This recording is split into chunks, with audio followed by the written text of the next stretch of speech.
name is David Keller. I'm Director of the Center for the Study of Ethics, and it's my honor to welcome you here this morning. In this session, we are going to present the Excellence in Ethics Award. The Excellence in Ethics Award is awarded annually to an individual who demonstrates steadfast commitment to improving the human condition through thought and example. And this individual is chosen by the Community Advisory Board of the Center for the Study of Ethics. The Community Advisory Board is a group of individuals who are not employees of UVU but represent the community. And through a process that I direct, we nominate, there's nominations and a vote, and the members of the Community Advisory Board that made this choice are Genevieve Arnaldez, Stephen Goldsmith, my father Richard Keller, Monroe and Shirley Paxman, who are up here in the front row sitting next to Elaine, Lucille Stoddard, who used to be a vice president and interim president here at UVU, and David Winder from Salt Lake City. So now I will turn the time over to President Holland, and he will read the citation and make the award to Lindsay. Before I turn the time over to President Holland, I'd like to say a few things about Kay and why she was chosen by our Community Advisory Board. Informally, it was said repeatedly that she has dealt with a lot of UVU students. And I don't remember the exact phraseology, but it was something to the effect that she has showed compassion and firmness in upholding the spirit of the law. Judge K.A. Lindsay was appointed to the 4th District Juvenile Court in December 1992 by Governor Norman Banger. She serves Juab, Millard, Utah, and Wasatch counties. In addition, Judge Lindsay teaches child advocacy as an adjunct professor at the J. Reuben Clark School of Law at Brigham Young University. I now turn the time over to President Holland, who will make the award. Judge Lindsay, would you come forward? There's a fairly formal statement as part of this event, but I wanted to take just a minute to say something on a more personal note. I've known Judge Lindsay and her family for a long, long time, and given her commitments to the rule of law and justice, was always a good influence. I wanted to stay out of her court growing up, and she has that kind of commitment to law, to order, to the kinds of civic character and virtues that are necessary for the preservation and operation of a free society. And yet she balances that commitment with all the right appropriate sense of mercy and compassion for those who come before her. And there are countless, countless young people whose lives have been transformed by her ideal mix of firmness and understanding. And it's been an honor and pleasure for me to watch this for many, many years now, and an honor to be part of this formal recognition of this great moment in the life of this great woman. And so this is more so than past moments, frankly, a very personal moment for Matt Holland. And just let me give you one specific anecdote about something that's happened here at UVU in this spirit. We had a project last year called the Hidden Voices Project. These were youth that were sort of in trouble and kind of in and out of the juvenile system. And a couple of them, because of second chances that Judge Lindsay gave them, even as she helped them understand the seriousness of their challenges, were connected up with a program that we conducted here at UVU where we allowed them to do their graffiti art as art. Because these kids are remarkably talented, and for whatever reason we're doing it in a kind of way of vandalism and a way of disorder. But we invited them in as artists. We showcased their work in our museum, the Woodbury Art Museum, and then gave them scholarships. And all of these kids are now at UVU and pursuing education and productive members of the society, preparing themselves for future service. This is what happens when good people with a care and a compassion for human beings, but also an appropriate determination to say that there are certain ways we have to try to live together in society, will work together. And so I just can't say enough great about this woman to my right. So without further ado, Judge K. Lindsay, you exemplify excellence in ethics. By virtue of your service as judge for the 4th District Juvenile Court and your firm and compassionate hand in working with Utah County youth and upholding the letter and spirit of the law, as president of Utah Valley University, I hereby present you with the 2011 Excellence in Ethics Award. This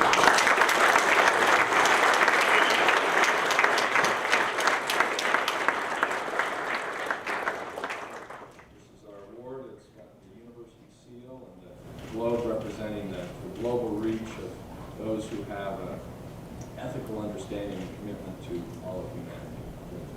Thank you.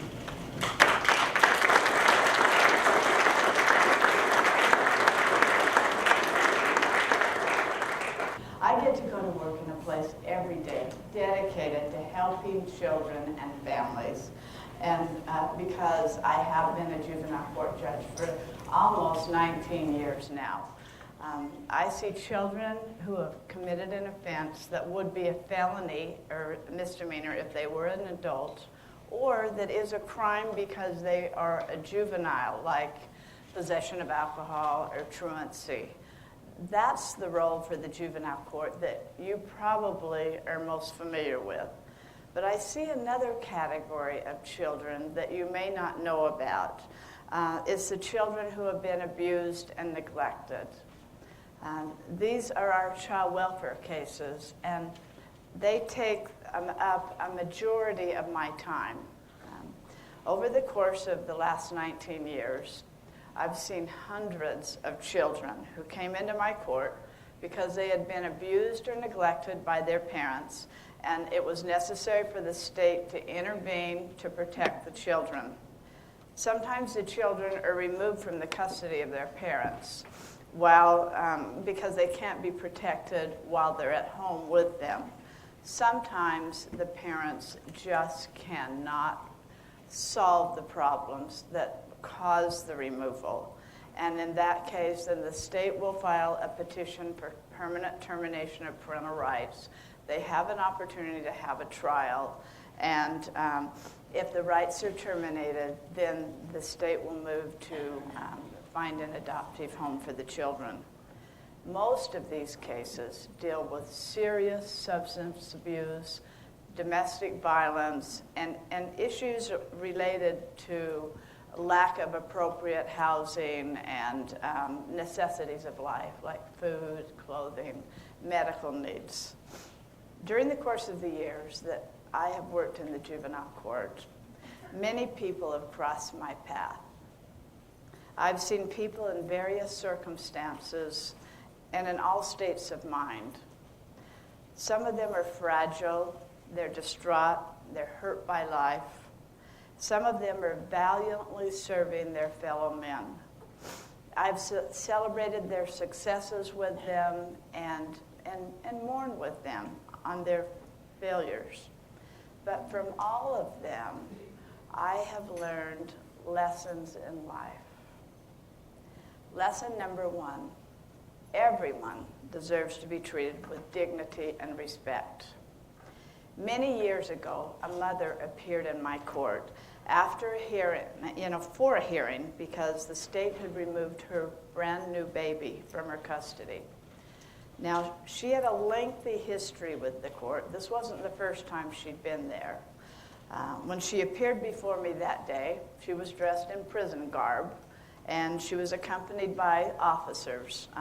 She had been incarcerated for serious criminal matters and had been transported from prison for the hearing. She was known as a pathological liar. Her parental rights previously to 7 children had been terminated along with her husband for egregious sex abuse and physical abuse. I think everyone in my courtroom had worked with her, and they were probably pretty much disgusted with her. I think our attitudes must have been readily apparent to her, because the first thing out of her mouth when we began the hearing was, "Judge Lindsay, don't I deserve to be treated with dignity and respect?" You know, her words stunned me. She was right. I decided right then and there that regardless of who appears before me, or how they look, or how egregious or disgusting their choices or conduct has been, that in my courtroom, everyone will be treated with dignity and respect by me and by everyone in the courtroom. Several years ago, during a 3-day child welfare trial, the state introduced into evidence a tape of a conversation between the mother, who was on trial that day for abusing her child, and the DCFS caseworker. And I listened to 30 minutes of that tape. The caseworker was subjected to just incessant criticism and abuse. Yet she managed to continuously show respect and concern for that mother under very difficult circumstances. The caseworker had no idea that that tape would later become evidence in a trial. Yet she just exhibited exemplary patience and respect in the face of rudeness and disrespect. That tape did more than provide evidence in a trial. It gave me a new respect for the caseworker and confidence in her. There is simply no excuse for lack of respect, regardless of time and place. Lesson 2, focus on the positive. I've learned there is a law of positives. Drug court has been a training ground for that principle. I have 2 drug courts, one for substance abusing parents and one for delinquent children who have become dependent on drugs. Drug court is an intensive program. It's designed to help people complete substance abuse counseling and really learn how to be successful in life. The parties come to court twice a month for reviews. They're required to pass random drug tests, participate in complete substance abuse counseling, and if they're adults and parents, to get a job. If they're children, they're required to be in school. They're required to make up credits if they're behind credits. If they've already graduated or have their GED, then I require them to look to the future and get some plans about where they can get some further training to enhance their ability to provide for themselves. Total rehabilitation in life is the required for graduation. It becomes very apparent that the success of a drug court client is contingent in part on whether they believe in themselves. Sometimes there really isn't one positive thing that's happened since the last drug court review that I can focus on. The client has relapsed, lied about it, been kicked out of treatment, now living on the street. If that's the case, then the best thing I can do is to acknowledge that they came to drug court knowing that they were going to jail and we can applaud them for coming to be accountable. People respond better overall if the court also recognizes something positive about them. And this was verified for me in a study. There were 2 Proctor homes in Chicago that were owned by one agency. They both had the same type of at-risk delinquent young men in them. But in one of them, the police were always being called. There were always disturbances and boys out of control. And in the other one, the police were never called. So the agency put cameras in both families, in both homes, to see if they could determine what it was that was making a difference. And the cameras revealed that the only difference in the homes was the ratio of positive comments to negative. There were 3 times more positive comments made in the home with the boys who were doing well. I found that it's far more productive to always have at least one positive observation to make about each child. And I've instructed my probation officers that in their report to find me one thing, that, even if it's a really bad reporting period. A child may appear to be spiraling down with no forward progress in any area, but I have to give them hope. And I have to let them know that I believe in them. Lesson 3, change is possible, and the past does not have to cripple the future. If you need to change, you need to start where you are. And this lesson is illustrated over and over in the juvenile court. Let me give you an example from my drug court. I'm going to call this Mother Mary. And she had 5 children, ranging in age from 1 to 9. She first came into my court when she was arrested in a methamphetamine raid, and the children were removed. The police found the children living in abject filth. I mean, the pictures they introduced into evidence of the living conditions literally made my stomach turn. There were flies everywhere, even on the baby's mouth. The floor was covered with dirt and garbage and dead flies and dirty diapers and corroded food. There was curdled chocolate milk in several different locations.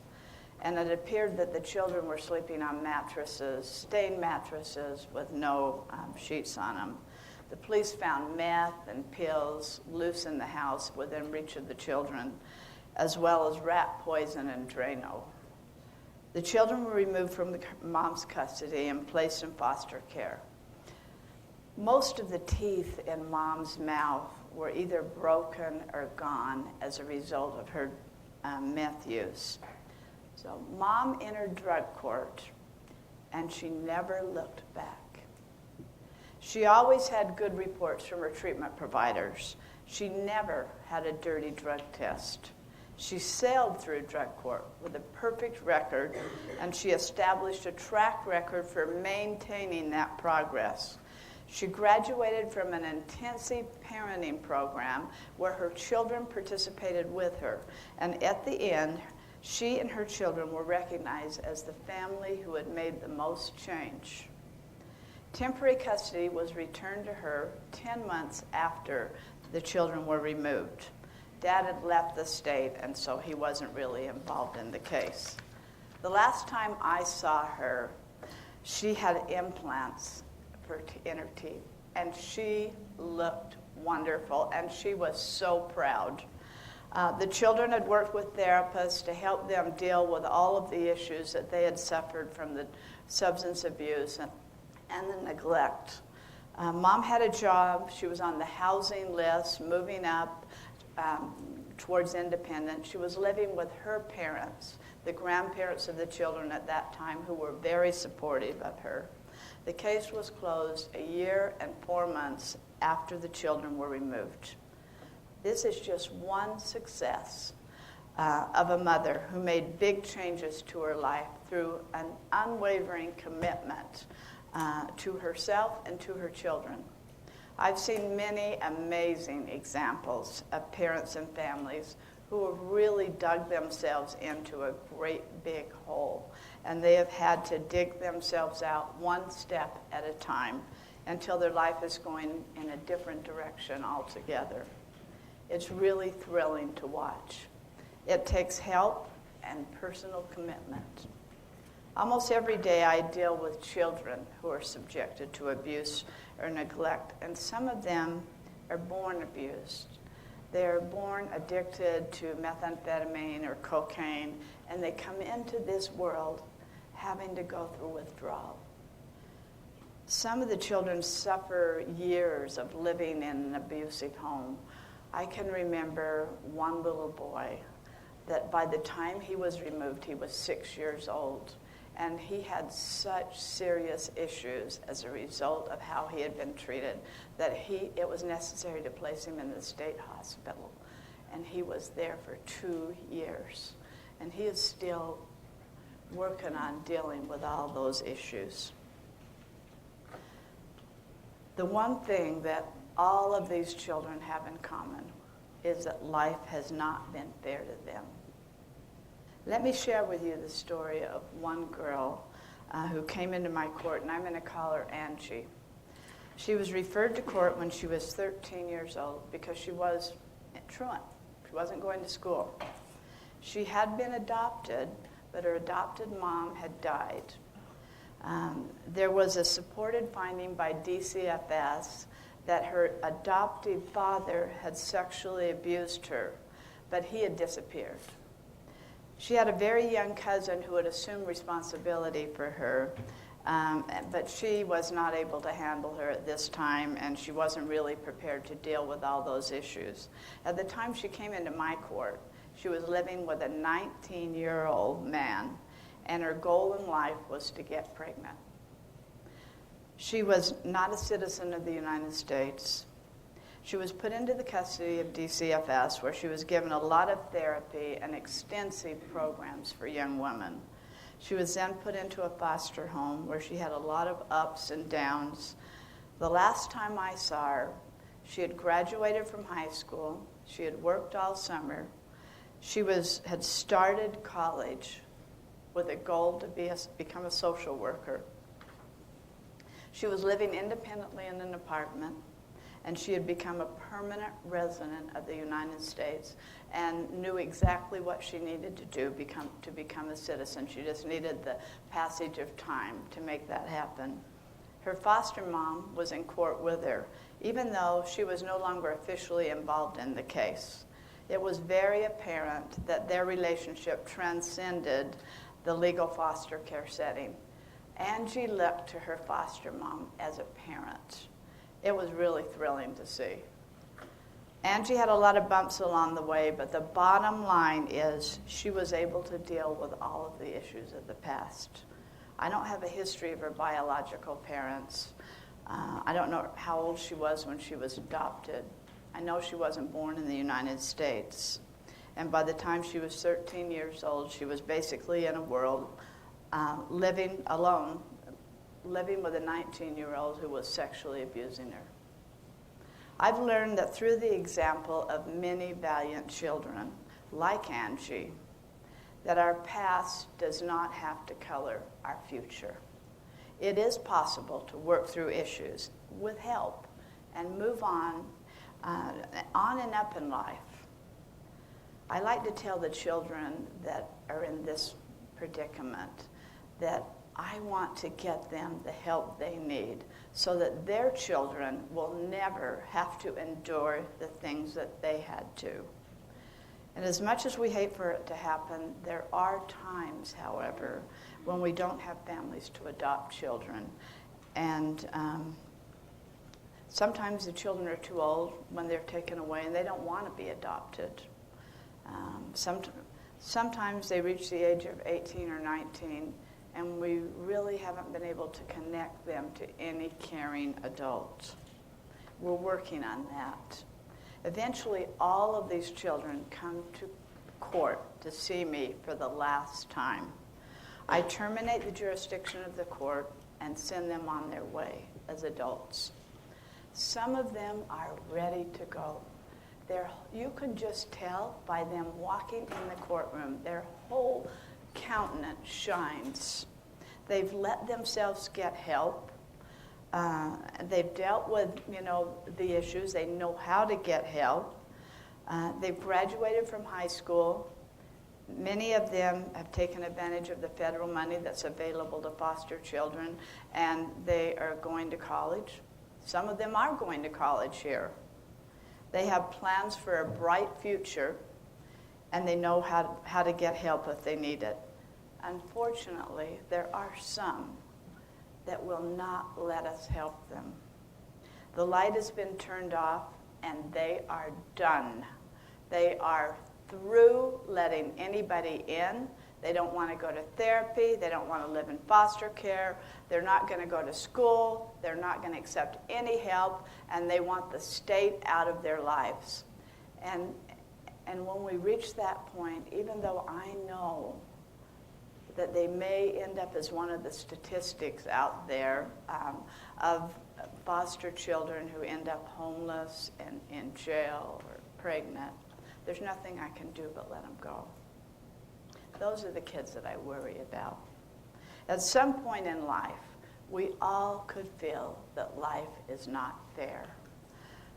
The only thing we can do is pick ourselves up, get help if we need it, solve our problem if it's solvable, and move on if it's not.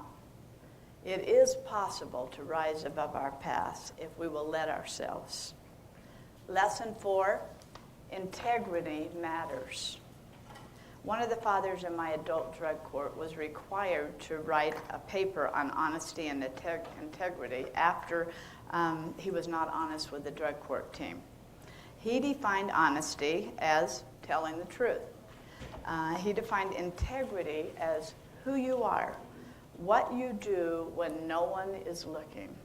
And I think that's a pretty good definition. I would add that a person with integrity is someone who makes his or her decisions consistent with their knowledge of right and wrong. Drug court's a classic environment to illustrate the efficacy of integrity. Drug court's supervised by a treatment team composed of attorneys, both the attorney representing the parent and the attorney representing the state and the attorney representing the child, treatment specialists, DCFS caseworkers assigned to the drug court, specialists in substance abuse, and the judge. And they're there to hold regular and consistent reviews and hold parents accountable, to applaud when people are doing well, and to sanction noncompliance. It's set up with the understanding that participants may relapse. There are sanctions established in the policies and procedures, and everyone knows what's going to happen if you come up dirty. You can't imagine the stories that the treatment team receives as people try to deny or squirm out of a positive. They claim they absolutely didn't use. They were around people who were using. They ate a poppy seed roll. They had sex with somebody who was using meth. To be really rehabilitated, a person has to demonstrate integrity because it's not possible to achieve recovery unless a person is honest with the treatment team, honest with himself. They have to decide who they are. So when the drug court participants start reporting dirty before the test even shows it, or even better, if they start reporting that they used either alcohol or drugs and nobody would have known, then you know you've got a person in recovery and they're becoming a person of integrity. Parents of delinquent children sometimes show a lack of integrity as well. I can remember one incident where a young man graduated from my juvenile drug court. His whole family was there. We spotlighted him at the graduation. Everybody celebrated. And you can imagine the dismay of the treatment team when a week or so later, he came before the court for a new alcohol ticket. His parents knew that this offense had been committed before his graduation, and yet they let their son graduate from drug court without saying a word about it. I issued a contempt pickup order for them. The child had not yet learned integrity, but neither had the parents. The most blatant effect of their action was the example they set for their son. A failure to disclose is as serious as an overt lie. It has the same effect. Your reputation for integrity can be really important. Recently, a young father was allowed to graduate with his wife from my drug court, even though he had just tested positive about a week before for marijuana. Several things occurred which saved the day for him. One of them was his reputation for integrity. He had always been truthful with the drug court and took responsibility and been accountable in the past. On this occasion, he claimed that it was a false positive. He backed up his claim with a hair follicle test, which goes back 3 months and can show the use of drugs and alcohol, and he passed that. We trusted his word because he had a reputation to be honest. There are not a lot of character traits that can be measured, but honesty is one of them. And for some of the children who come into my court, a lack of honesty is a serious impediment to their progress in treatment, whether it's a sex abuse treatment program or a structured foster home. Integrity matters. I found that if I require the children to get a calendar and mark every day that they were totally honest, that we start to see some progress. Lesson 5, things are not always as they appear. A young man appeared before me many years ago with a shoplifting charge. And it could have been just one more shoplifting charge that I dealt with that day, but I just happened to ask that young man what he stole. And he told me he stole cheese crackers. And I asked him, why did you steal cheese crackers? And he said he was hungry. And it opened up a whole new issue. That family, he was living with his mom. They were homeless. They had no money. He wasn't going to school. He wasn't even there for that. He wasn't going to school because he didn't have clothes to wear. So we were able to hook mom up with some services for temporary housing and food. The school district even has emergency funds to give clothes for children. So what looked like an ordinary theft turned out to be something far different. The first time I sent a 16-year-old boy to detention in my court, I required him to write a paper on how detention makes me feel. And I had him read it after he came out the next time he was in court, and I was very, very impressed with his insight. I think that he sums up in a very graphic way what I have found to be true about the children that come before me. He says, "This place makes me feel like there is no hope for the world. What has the world come to that kids act so badly we have to take them from their families and lock them up to keep them under control? I feel so bad for every kid in here. I can see the nice, good kid inside every person here. On some of them, it's right near the surface. Others have it buried deep under their facade of cool kid or hardcore. Everyone here used to be a little kid with action figures and Pokemon cards. Now they snort cocaine and steal cars and sleep in cells and have to ask to go to the bathroom." Let me share with you some excerpts from a paper submitted to me by a 15-year-old girl. She was in DCFS custody and she was making a lot of bad decisions. And it prompted me to ask her, "Who are you?" And then I required her to write a paper on who I was, who I am, and who I will be.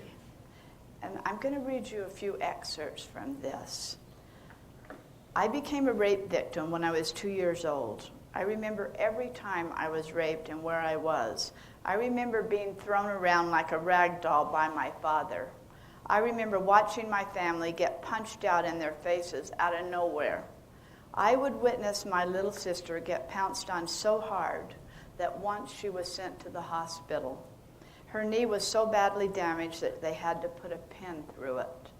One thing that I will never forget is the time that my dad put a gun to my mom's head right in front of his kids. The places I had to live were very disturbing. We always had to move around everywhere because my dad was running from the law all the time. I was in 3rd grade when my dad killed my mom. He caused an accident by weaving in and out of traffic lanes, eventually jumping the median into oncoming traffic. Later on, I realized he had decided to do all he could to frighten my mom and look like a maniac on the interstate. I started hating him.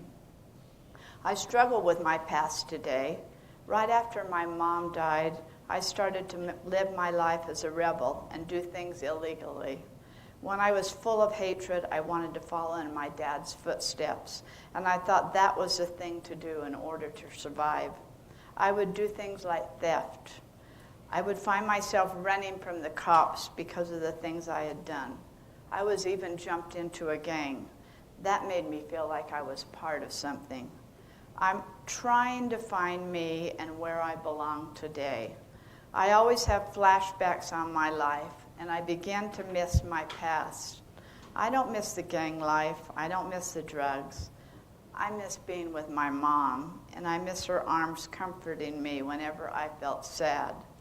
I miss the smell of her perfume when she hugged me, and I miss the way she laughed. The sexual abuse has affected my life as a teenager. I've always thought of myself as an object. I lost my moral standards. The physical abuse affected my life because I went through life thinking that the way to survive is to physically hurt someone and they will be scared of you. The emotional abuse affected me because I believe that when you put someone else down and make them feel bad about themselves, it makes you feel better. Today I'm trying to change. I'm scared people will know my past and they will judge me for how I was back then. I'm scared that I am the only person that can truly understand what I have been through and what I had to watch.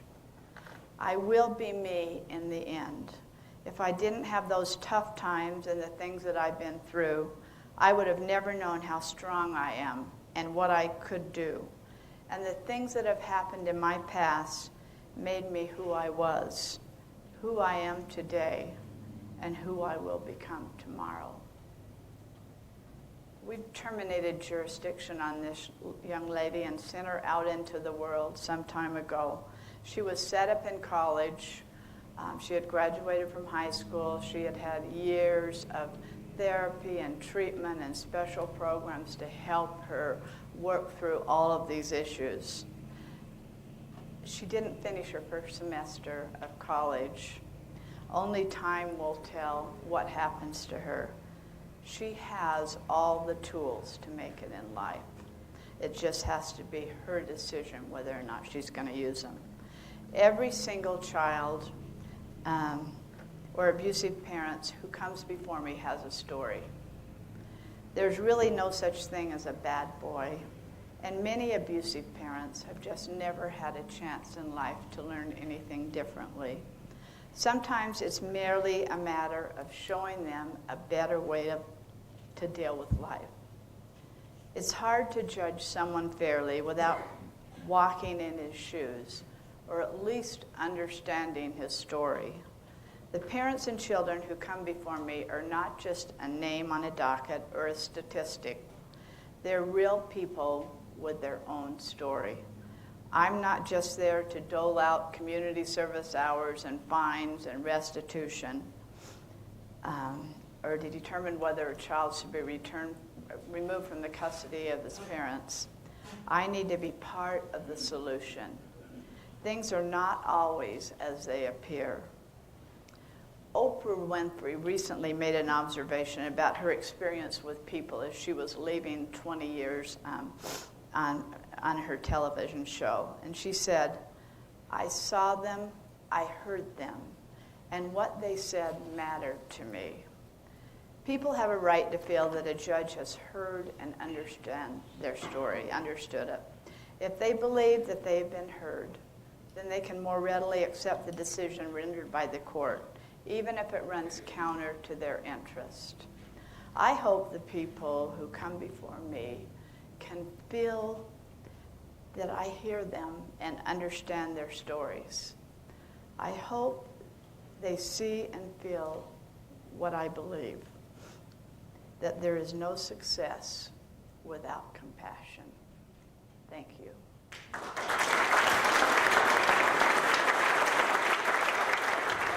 those kids that you say there's no hope for, which I understand, is there things that you guys are doing today to try to further yourselves to be able to unlock more doors for these kids?